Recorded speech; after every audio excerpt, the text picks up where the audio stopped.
all of it. Oh, hello, everyone. I love that we were just like chatting about, and we'll chat more about the hardest parts of writing. Yeah. Hi, everyone. I am Jennifer Ann Gordon. Welcome to VOX VOMITUS, this latest live episode. As you can see, I am solo host right now. My co-host, my VOX VOMITUS vixen, Allison Martine, hopefully will be popping in. She is having technical difficulties, but as I said, I am Jennifer Ann Gordon. I am the author of Pretty Ugly, the Hotel series, and the Japanese Box and Other Stories. Joining me today is Rae Wilde, author of the new collection, I Do Not Apologize for My Position on Men, which, Rae, I think it wins best title of the year. At least. And this is no offense to men. This is not going to be a man bashing show necessarily. But it's a great title. Welcome to VOX VOMITUS, Rae.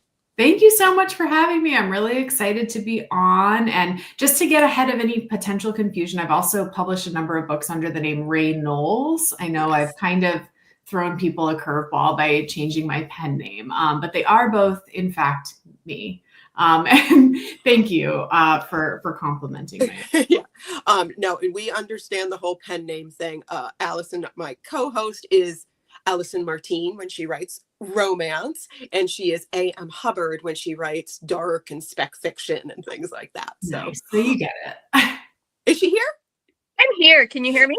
We can hear you. So this is like super trippy for me right now, guys, because I'm looking at, as producer, I'm looking at the computer, and then I'm holding my phone and trying to hold it right, but I'm seeing both, and I might like go into some kind of conniption fit trying to figure out where to look. So now I'm just gonna just look at my phone and pretend the other stuff isn't there. Pretend which means not there. Yeah, which means I haven't done the banner yet. So I'm gonna have to put it down and do the banner. So if things get really weird, I apologize. That's okay. This is the beauty of the live podcast. While Allison is doing our banner, Rae, tell us a little bit about you, and then a little bit about I Do Not Apologize for My Position on Men.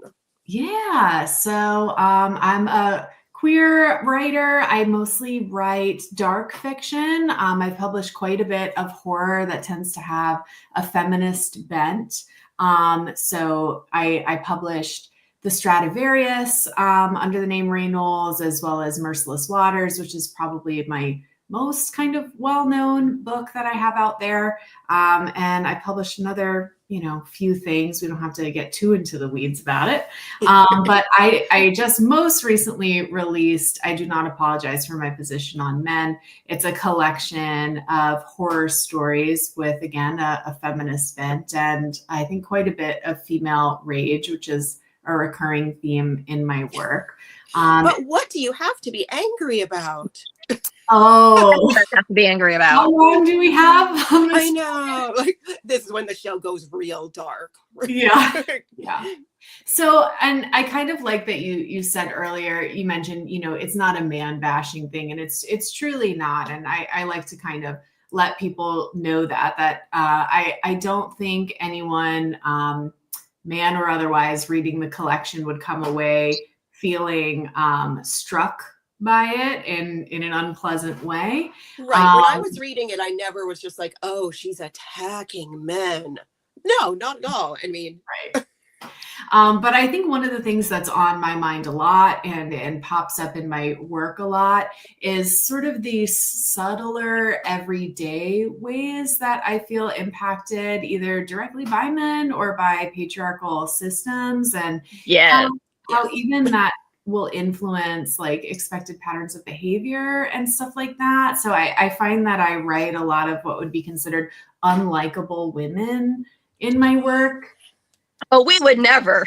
Yay! Sorry. Yeah. I have, Allison knows this story all too well. I have a few books out on sub, and one came dangerously close to getting a deal.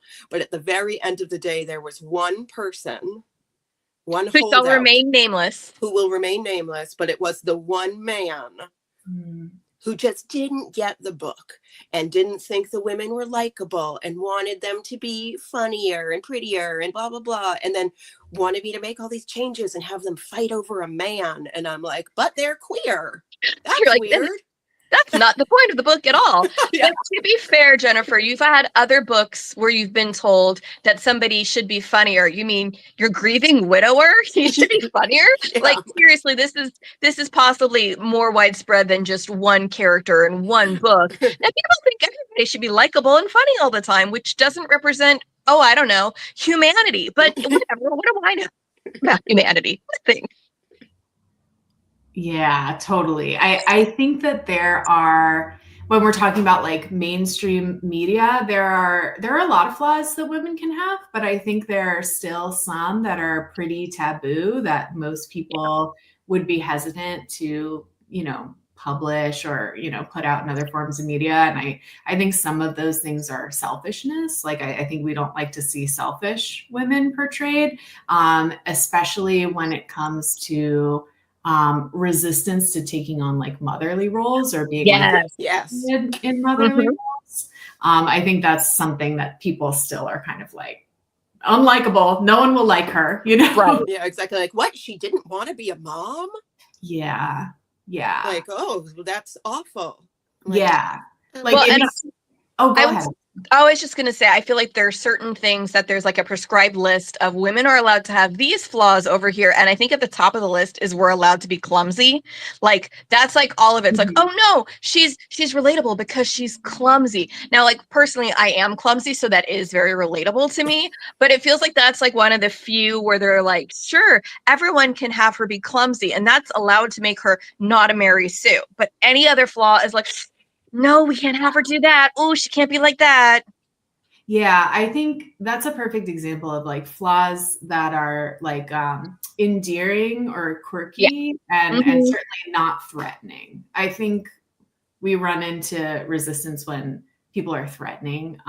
Like, for example, there's one story in the collection called Of Ash and Soot where a female character there's a sense that she is a danger to a child in the story. And I felt like even just writing it, even though no harm actually comes to the child in the story. Well, spoilers. I know, a bit of a spoiler. But people make people able to read it and not go the whole time. I'll stop making that noise. I'm sorry. I don't that's just kind of how I am right now.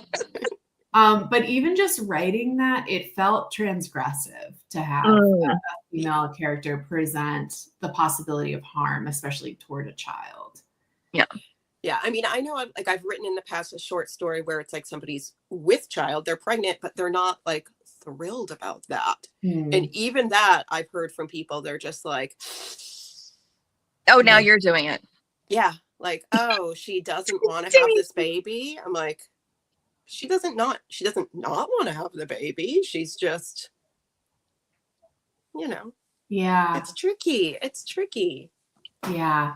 And it's interesting because feelings like that, I think, are incredibly relatable to real women in the world. Oh, absolutely. I think women are far from a monolith when it comes to feelings about pregnancy or potential pregnancy. So yeah, I think it's all that kind of patriarchal crap that seeps in and unfortunately limits at times what things get published and marketed and what things don't. Oh, totally. Now, was this one of the books that your agent shopped for you? No, okay. It's not. That's actually a deal I had prior to getting my agent. So that book was put out from Off Limits Press, which is a small press. Yeah. I was waiting for you to say my agent wouldn't touch that with a 10-foot pole. Did you get the title? I was wondering if you got any kind of blowback for the title for this. If you ever heard the words, well, that's not sellable. Oh, I don't think my agent would feel that way. And I'm making an assumption based on the fact that the book she signed me for what is a sort of gothic, sapphic horror that had like BDSM elements and a large presence of child death. So I think I shouldn't have laughed at that. It was just the way the pause and then the large presence of child death. Well, and also probably also the title is because as you said, the title, it says one thing, and then what the collection actually produces is not like, this is all just a bunch of man bashing, because it really isn't. And there's so many stories in there where men are almost not even present in the story. It is the relationships between women and how women act afterwards.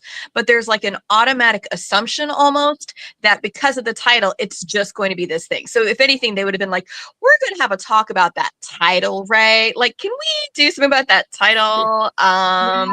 And Well, titles get changed all the time, even if there's nothing questionable or bad about it. You know what I mean?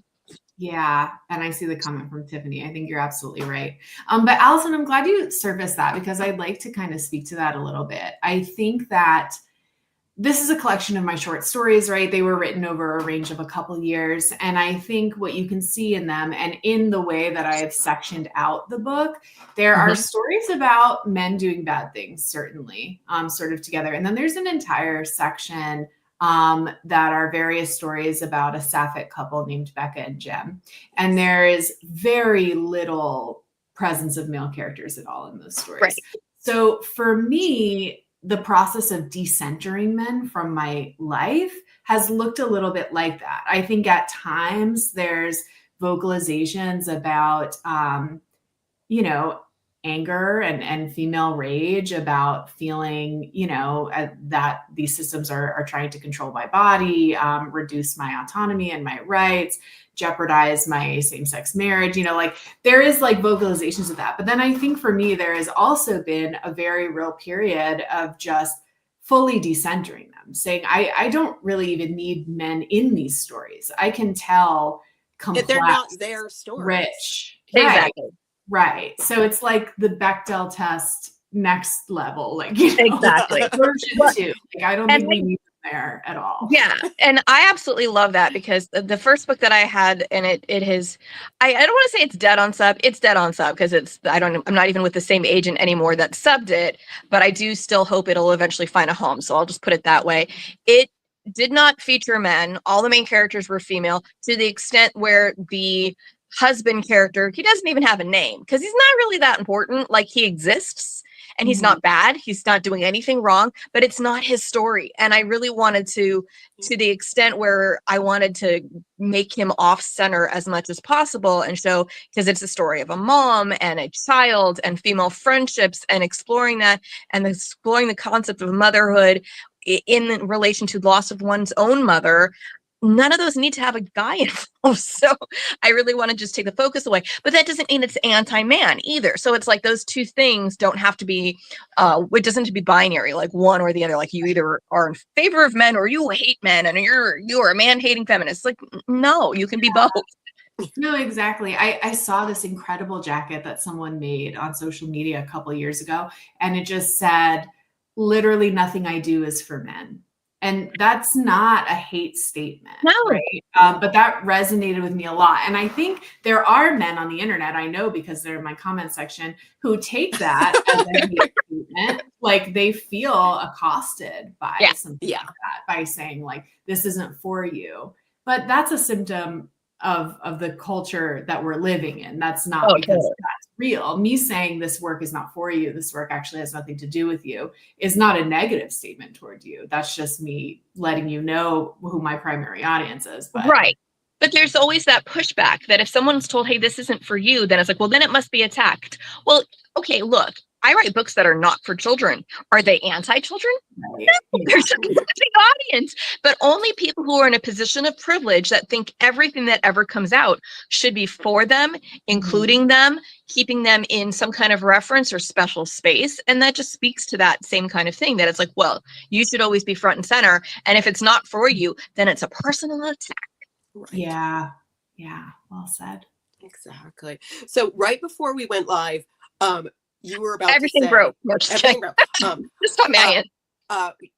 Rae was about to say, she's like, oh, somebody asked you what the hardest part about writing is. And then you were about to answer that. And then we went live. So we're getting back to that. What do you think is the hardest part? Oh, what do you? Yeah. All of it. It's all of it. I feel so bad answering that question when people ask me, because I think it's an incredibly difficult process from start to finish. And I don't even mean just the writing process, but the process of drafting the book is difficult. Revisions are difficult. Trying to get an agent or pitch to publishers is highly difficult. Once you do that, marketing your book is incredibly difficult. And even if you say, best case scenario, you write your book, you get an agent, you sell it to the big five in a huge deal, that does not mean that you can safely quit your job and be an author full time. So it's just like, then you have to start worrying about earning back that huge advance you got. And or your next book aren't good. And your next book. And what happens if your publisher drops you? What happens if your agent drops you? What happens if, it's like, it is stressful. And I feel like one of the reasons why we started this podcast almost 5 years ago now, 4.5 years at this point. Yeah. Actually almost 5. It'll be 5 this winter, won't it? No, it'll be 5. We were in July. That's it. But we wanted to talk to authors about the stuff about what goes wrong, like while we're writing, during the whole process. Yeah, that's where we get the whole word vomit, vox vomitus. It isn't just Jennifer's obsession with vomit. That's not really a thing. I mean, maybe a little bit. A thing. But yeah, that whole process, and it isn't limited to just the drafting itself, but all these other parts that a lot of times people who just are readers they're just not aware of. And we're very grateful for that, because peering behind the curtain, seeing how the sausage is made is unpleasant. Yeah. Nobody wants that. Yeah, I think it's undoubtedly super tough. And I kind of focus on traditional publishing models there, but self-publishing also extremely difficult, super heavy on the marketing. It's all on you. You're the whole team. So it's hard. I think it's something that we do because we feel like we don't have a choice. Like, we kind of feel so drawn to it, so called to it that we kind of have to. It's certainly not anyone's get rich quick scheme. And if anyone watching it thinks that's the case, maybe think a little longer. Yeah, well, and I think the people who are looking for that are the ones who are taking advantage of certain, I don't even want to call it tools, because they're not tools. They are things that we shouldn't be using in books to crank out low quality stuff to flood the market, which just makes those who are actually writing books, makes the market that much tougher, because people have to wade through that and worry, oh, this indie author, are they a real person, or is it a very smart toaster writing this story? Nobody wants to read toaster stories, not even the brave one. I'm optimistic that will die out when those people realize that like not even real authors are making money. Like, so it seems like a massive waste of time. I can't see how that will be fruitful for them in any way. Exactly. Like, it's not a fun hobby to have, to be doing this. It's let's bleed onto a page, like our darkest, weirdest thoughts. It's like, I think all of us here write dark, weird things, and then show it to the world and have them not think that we're batshit crazy. And again, like, kind of going back to like, women are supposed to be polite and everything. We as writers, we celebrate our victories on social media all of the time. So it does look like, oh, look how easy it is. And look how well everybody's doing. And look at all of these deals everybody's getting. But we leave out all of the, another rejection came in from, trad publisher that I really wanted. Like, and nobody wants to be the Debbie Downer, or I don't know, is there a male version is there like a Donald Downer? I don't know. But you don't want to be that person on social media, so people generally don't share those things. And also there's a lot of hush hush about, if you're on sub, don't talk about it and don't mention all these things. And so it's like this black box of no one talks about what goes on back here. It's all just behind that curtain.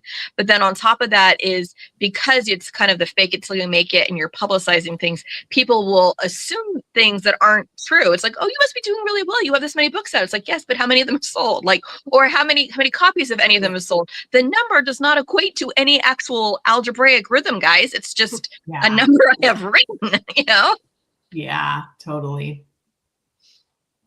But okay, so I wanted to talk a little bit about, in your collection, I do love how you have it organized, and you don't have any kind of organization, at least that I could detect. I did not apply some kind of algorithm to figure out the genre switching between styles. So we're like going from things that are modern, contemporary, feel very realistic, to whatever Kong is. I don't even know where to begin with Kong. I think it was my loved favorite, and that. and the one that traumatized me the most, because I think I'm traumatized by that. How would you I describe the loved the genre for that? names. I loved every bit of that. I'm So- just like, I see what you're doing here. Yeah. What? It's erotic horror. There are quite a few stories in there that I would consider to be erotic horror.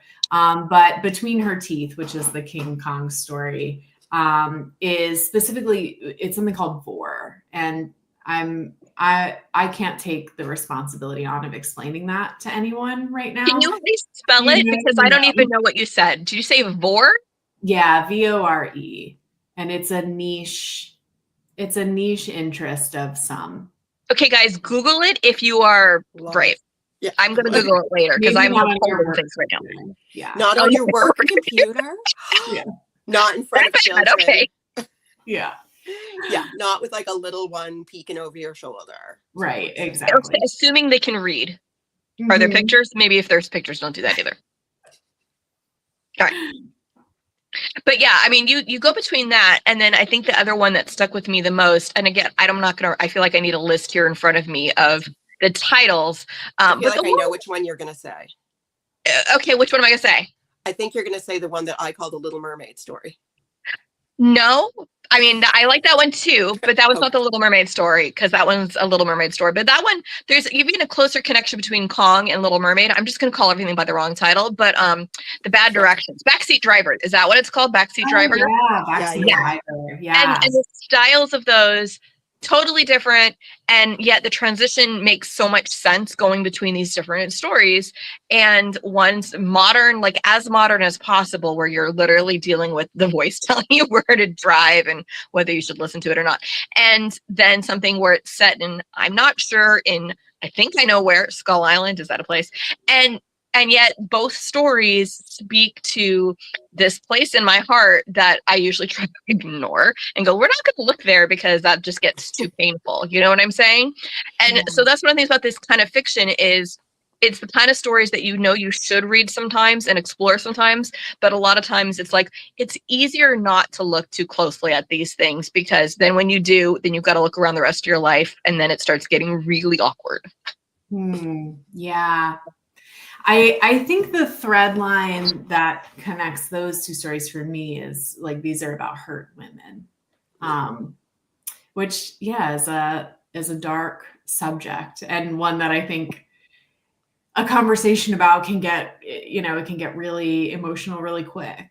Because I think women are allowed to be depicted as hurt, like culturally, in certain ways, like when it's soft, or like eating ice cream and watching a Hallmark movie after a breakup, when you're like drinking some white wine and you're like, oh, I'm sad, and not like, I'm gonna take an axe to something. Right. Yeah. Right. Well, I mean, I even joke. I mean, one of my ads running, or had been running, was like, best cure for heartbreak is the bourbon books, and talking about my rom-coms where the main character is a hurt woman, but there's not a lot of violence in the rom-coms because they're rom-coms. So very different in the approach to it. But again, it's like, do you handle it by eating the ice cream and then feeling your hurts and your ouchies and then moving on in socially acceptable ways, or do you do other things, or whatever is going on in whatever. VORE, VORE. Do not look it up and blame me. That's not on me. It's on Rae.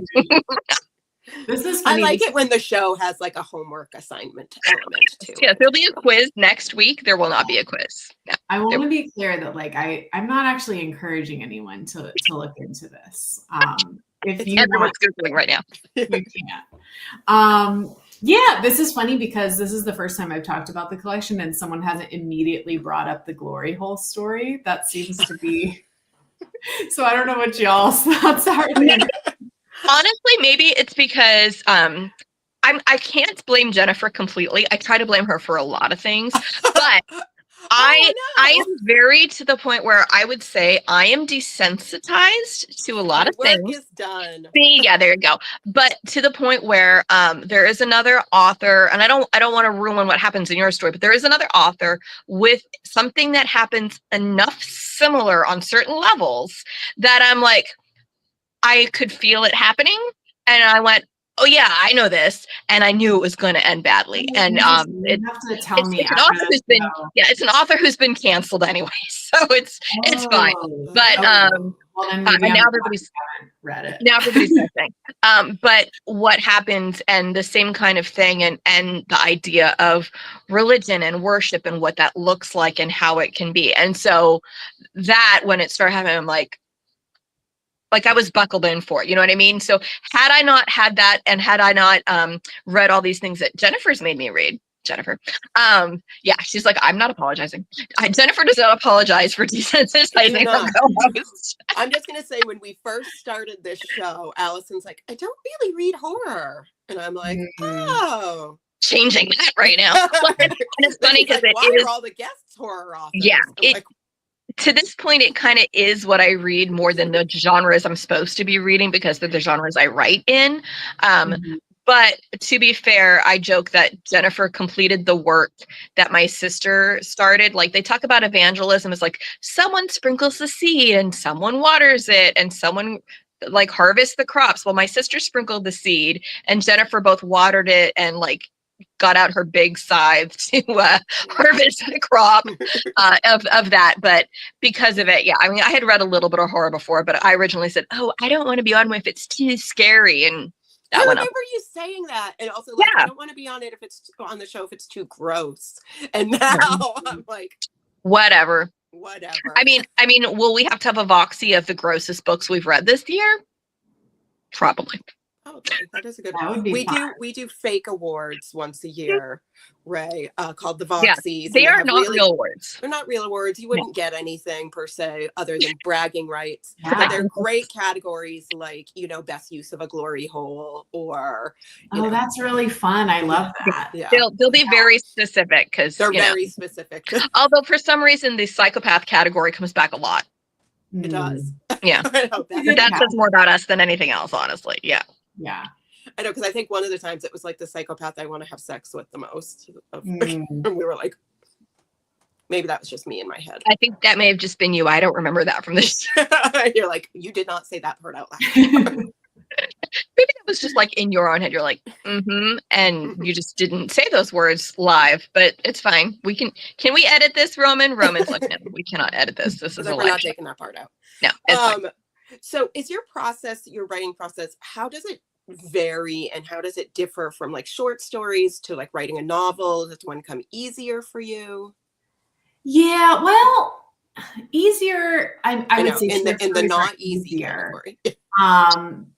Because I usually will write a short story, the first draft of it in one day, which makes it easier. Like sometimes 2 days, like consecutively. But I do try to. My process for writing a short story is I'll kind of like have an idea of a moment that I want to create, and I'll set up the rest of the story around that moment just so I get to write that thing. So it's like pretty clear in my head and I just kind of go into it. But I will say I have not written any short stories with the exception of one that I was invited to contribute in a while. I've really just been focused on novels. And I think for me, at this like part of my writing journey, novels are really where I'm finding the most growth for myself as a writer. So I would say they're way more challenging for me, speaking for myself, because, there's plot consistency and character arcs to think about. Short stories, you can really get away with no plot, which is my favorite, to have no plot. Or, you don't even in my novels. Or you can just set a character very quickly, and then the growth is really from point A to point B, and there isn't a lot between because you don't have time to go there. Exactly. And you don't have to worry about things like continuity or so for me, I would say that novels are much harder, but also where I've been finding the most growth. And that's really what I've been focused on. Well, and I feel like I've talked to multiple people who are like, I can't write a short story because I mean to. And then next thing you know, it's a novel. So that might be Jennifer. I did. Well, my short stories end up being like 12,000 words. And I'm like, what is this? A novella. It's a novelette. It's a novelette. Yeah. I know. I'm like, I'm really good at super, super long short stories that have no home anywhere. Right. or like flash. It's got to be like under 1,000 words, Yeah. 12,000 words, or it's a novel. The 5,000 word short story is a struggle. That's funny because that's exactly where mine tend to land, is like That's your sweet spot. around 2,500 to 5,000. I've never been somebody that has the issue of like, oh no, it turned into this really long thing. If anything, I'm more of like the underwriter side, and I'll go back and flesh things out later. But I like to get to the point. It's like, when in doubt, add a sentence in there for color and background. You're like, tell me what color the kitchen walls were. All right, is this relevant? No, but I needed a little fatter. So you have a novel coming out. You have a book coming out with Clash called I Can Fix Her? Is that the title of it, correct? Yeah, I'm really excited when about does it. that come out? That is June 3rd, 2025. So next summer. And I already have galleys. It's very exciting. I actually just got a blurb in for it today, which was really, really cool. So super, super excited for that one to come out. It has a great cover too. Like, you're racking up really good covers. I've been very fortunate. Yeah. Matthew Revert was the artist for I Can Fix Her. And that was his first try. He just knocked it out of the park immediately. Yeah. Can we find that on your website? Where can I see this cover? Oh, yeah. I mean, if you just Google I Can Fix Her, Rae Wilde. And it's on NetGalley. Oh, it's on NetGalley. Okay, cool. Yeah. Mm-hmm. I'm like, because I've already downloaded it. You're like, I already have it. I already have it. Oh, I hope you enjoy it. Like, immediately, I was just like, oh my gosh, yes. It's a weird little book, but I hope you enjoy it. I would expect nothing less after reading this collection. And also, I wouldn't expect anything less from Clash, because I think they put out really great, interesting books. Yeah, totally. And if you want some like behind the scenes, I actually sent that collection to Clash, and Christoph read the Glory Hole story, and he was like, listen, Rae, we don't really want to do a collection, but like, I love this. Why don't you like write a book with us? So that's kind of where the deal came from. Yeah. All glory to the Glory Hole. Yeah. Yeah. So Christoph was at New England Crime Bake with me, and we were just like in the bar one night having drinks, and I said something. I was like talking about one of my books that's out on Sub, and I was just like, yeah, I think people are turned off because at one point in time somebody dies because they get a Barbie doll stuffed, up inside them. And he was like, can you send that book to me? It was like, a Barbie doll? I'm intrigued. And he's like, what genre is this? I'm like, it's kind of women's fiction. I was going to say, this is just trying to profit off of what this is. It's the Barbieheimer phenomenon still, or does that not fit? I'm not really sure what to do with that, honestly. Yeah, it was just like a gross death. And that was like, also my husband, when he read that, went, that's disgusting. Yeah. I'm like, it's very creative, though. That's when he starts looking around for dolls in your house going, what is she going to be using as a weapon? Anything. Honestly, it could be anything. You never know. Anything. Yeah. So you have I Can Fix Her coming out in June. What are you working on now? So I'm working on what's hopefully the final revision before this book goes out on Sub. And it's a thriller inspired by my late grandmother, about two elderly lesbians that have lived together all their lives, and they had murdered their husbands 40 years ago and buried them in the backyard. And the electric company comes, they need to dig up the lines, and that's where the bodies are buried. And so these women who are now in their 70s and have gotten away with murder for 40 plus years now have to go on the run. I love that. Thank you. I love that. I've never seen old people really on the run. Minutes. Yeah, I'm in love with them. They're also like, they're New Yorkers, and they're very quick-witted, and like one of them especially is like pretty aggressive and like starts like fights with people, not physical fights, but it's just always popping off at the mouth. They bring their cat Frankie and run with them. I need this book now. Publishing, Listen. contact. Who is your agent's name? Like, get a preempt. Like, it's come on. Laura Williams, Greene. Please do. It's called Happily Ever After the Murders, but we're hoping that I'm hoping anyway that we'll take it out on set in the spring. Oh my gosh. Well, I'm already excited for that. So if you need any early readers, Jennifer's like, me, please. I feel like I would love that. Oh my gosh, Rae, you have been fantastic. Everybody watching this live or watching the replay, make sure you check out Rae's book, I Do Not Apologize For, My Position on Men. Pre-order, I Can Fix Her, and send all the good like mojo out into the universe for these old lesbians on the run, because we're cheering them on. We're cheering them on. We need that book.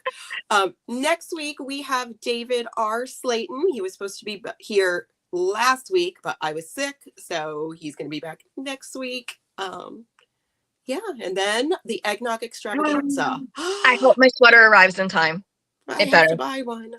You better order it now, or it's going to be the time where it arrived during our show, and you're like, I can't open that box right now. I know. I could hear it being delivered like next to me. I'm like, oh my gosh. Like, over, you're like, no. Thank you so much, Rae, for being here. And Allison, I am so glad that you were able to join on your phone. And I can't actually, like, I have such bad vision that right now I can't see us unless I look over here. And then that's really weird because I have to usually do this and then I can see a little better. And then that's really strange. So I'll keep these on. So I apologize, everybody, for the woo. If I made anybody nauseous, I will hopefully have this fixed by next time we do anything. I don't know what the deal is. No worries. This was really fun. Thank you for having me on again. And everybody buy the book. Yes, please. And we will see